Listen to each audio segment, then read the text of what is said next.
Hello, good day everyone. This video presentation is about the topic of my report in my ISD course 304 that focuses on instructional design, models, theories, and methodologies. I am Maria Zaida Di Caterial, an ISD student of Bukidnon State University, Malaybalay City, Bukidnon.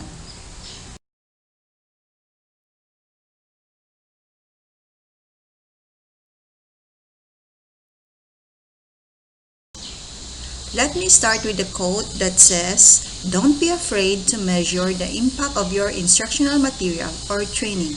If you don't, people will never know the value you bring to the organization." By Paul Leon, an author and return of investment expert.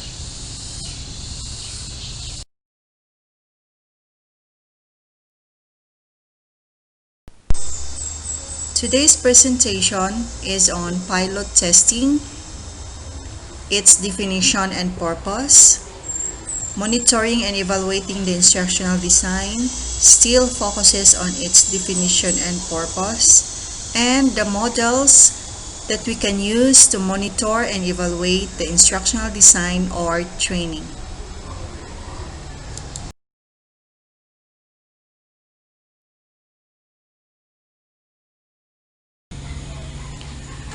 So what is pilot testing?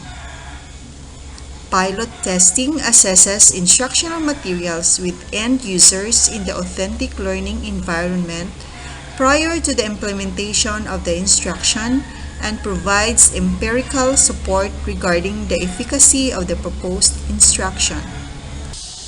The purpose of pilot testing is to evaluate the feasibility, time, cost, risk, and performance of a project. Monitoring and evaluation, or M&E, are two distinct but complementary processes that mutually reinforce each other. In general, M&E is designed to monitor the impact of a policy or progress of program activities against the overall goals, objectives, and targets. M&E also assesses the outcome relevance of an activity and the impact of a program or effectiveness of a policy, as well as its efficiency and sustainability. One of the main purposes of M&E in education is to ensure that equitable and quality education is being provided to all of the population and at all levels. Quality education is a multi-dimensional concept that takes into account the quality aspects on input that refers to human, material, and financial, then the aspects on process that refers to teaching, learning, and effective management, and aspects on outputs and outcomes that refers to the learning outcomes and quality of results. Quality education is a multidimensional concept that takes into account the quality aspects of input, process, and outputs and outcomes. The Organization for Economic Cooperation and Development Assistance Committee, or OECD DAC 2002, defines monitoring as the ongoing systematic collection of information to assess progress towards the achievement of objectives, outcomes, and impacts. There are three types of monitoring. First type is compliance monitoring. This focuses on inputs. This is a bureaucratic type of monitoring to ensure that the educational institutions comply with predetermined standards and norms set by rules and regulations. It is mainly focused on educational input of teachers, textbooks, classrooms, teaching equipment, and others. The second type of monitoring is diagnostic monitoring. This focuses on processes. This type of monitoring focuses on the instructional processes relating to what happened in the classroom and whether the students are actually learning what they are supposed to learn. Since the teaching learning process is equally as important as input variables in education, Having such monitoring would give insightful information on explaining the quality of education provided by the educational institutions. The third type of monitoring is performance monitoring. This focuses on outputs. The emphasis of this kind of monitoring is on the academic achievement of the students through testing to see what results have been yielded by the investments made in education.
Moreover, the OECD DAC 2002 defines evaluation as a systematic and objective assessment of an ongoing or completed project, its design, implementation, and results with the aim to determine the relevance and fulfillment of objectives, development efficiency, effectiveness, impact, and sustainability.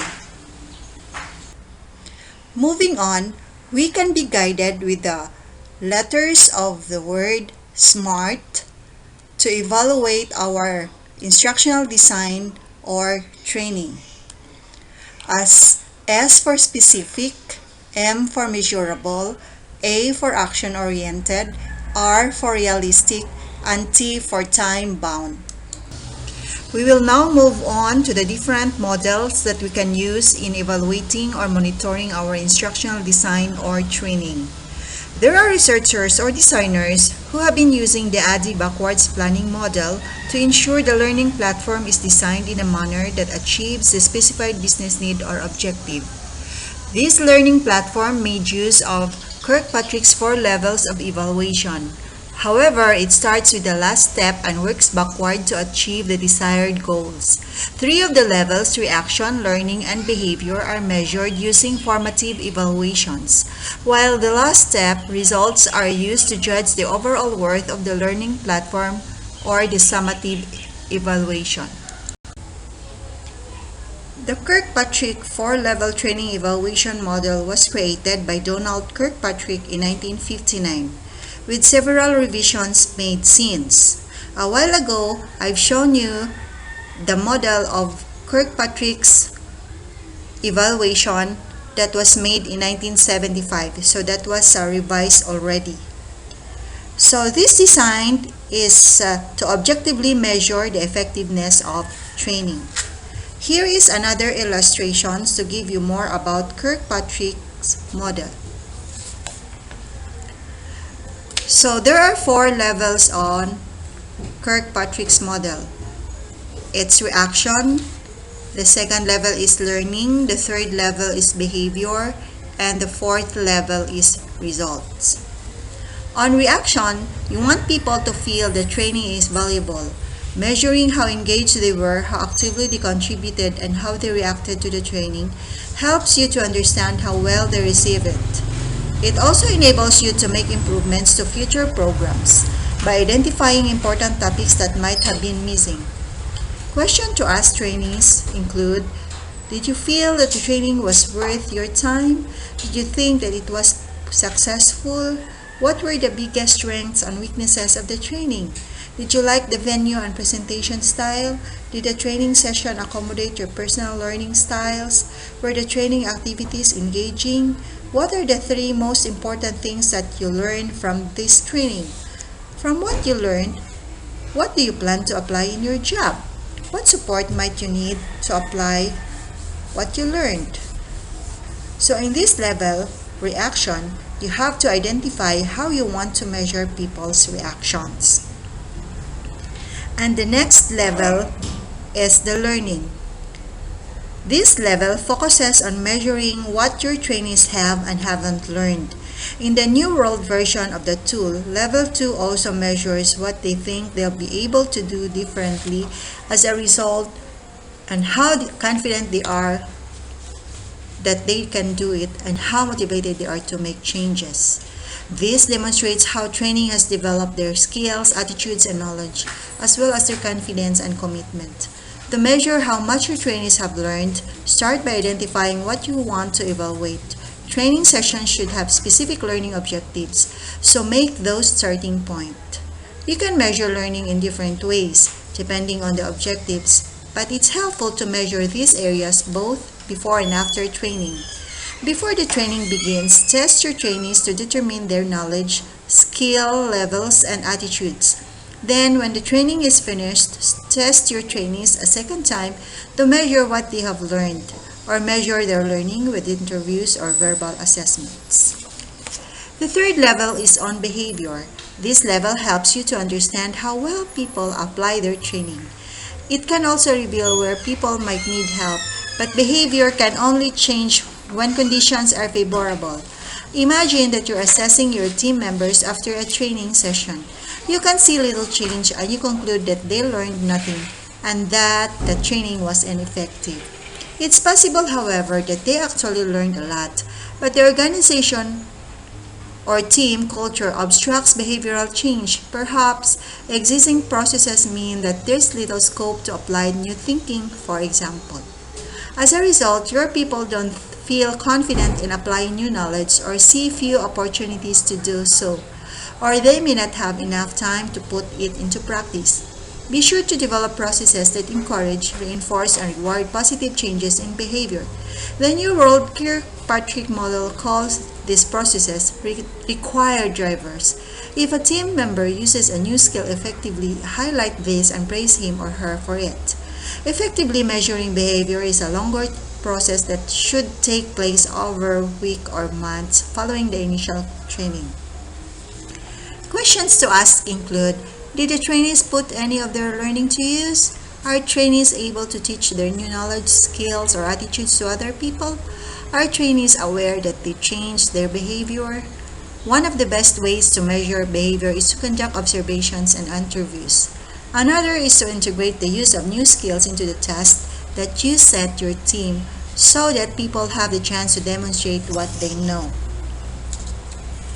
The last but not the least level is on the results. At this level, you analyze the final results of your training. This includes outcomes that you or your organization have decided are good for business and good for your team members, and which demonstrates a good return on investment. Level 4 will likely be the most costly and time-consuming. Your biggest challenge will be to identify which outcomes, benefits, or final results are most closely linked to the training, and to come up with an effective way to measure these outcomes in the long term. Modern trainees often use the Kirkpatrick model backward by first stating the results that they want to see and then develop the training that is most likely to deliver them. This helps to prioritize the goals of the training and make it more effective. By analyzing its level, you can gain an understanding of how effective a training initiative was and how to improve it in the future. However, the model isn't practical in all situations, and measuring training effectiveness with it can be time-consuming and resource-intensive, so it should be used with caution. Aside from Kirkpatrick's model, there are other models that we can use to evaluate our instructional materials or training, like the Zero model. This Zero model was developed by Warr, Bird, and Rackham and published in 1970 in their book, Evaluation of Management Training. Zero stands for context, input, reaction, and output. The key difference in Zero and Kirkpatrick's model is that Zero focuses on measurements taken before and after the training has been carried out. Another example is the Phillips model. Kirkpatrick or Phillips 5 level of evaluation is one of the most frequently quoted aspects of Phillips' model, and in the addition of a fifth level of evaluation to Kirkpatrick's learning evaluation model, which is return on investments. Birkenhoff's model. Birkenhoff's success case method, or SCM, focuses on qualitative analysis and crafting stories from discussions with a small number of affected parties, but this model is not restricted to learning, as it can be used to analyze any major business change such as a purchase of new equipment or implementation of new process. Next model is the Kaufman model. Kaufman's 5 levels of learning evaluation splits Kirkpatrick's level 1 into input and process. Input represents the learning materials and resources available to learners. Process represents the actual delivery method of the learning experience. And last but not the least, that I'm going to present to you the models that we can use in evaluating our instructional materials or training is the Anderson model. Anderson's value of learning model helps to align an organization's training programs with its strategic priorities. It does this by focusing on the evaluation of learning strategy rather than the outcome of individual programs. To end this presentation, various models have been discussed by many researchers, but only Kirkpatrick model is widely used. After discussing a lot on various models of evaluation of training and development, it can be concluded that there are enough number of models. They should be modified and optimally used so that evaluation of training programs can become effective. This means learning never ends because even experts never ceases to look for effective ways to make training programs productive.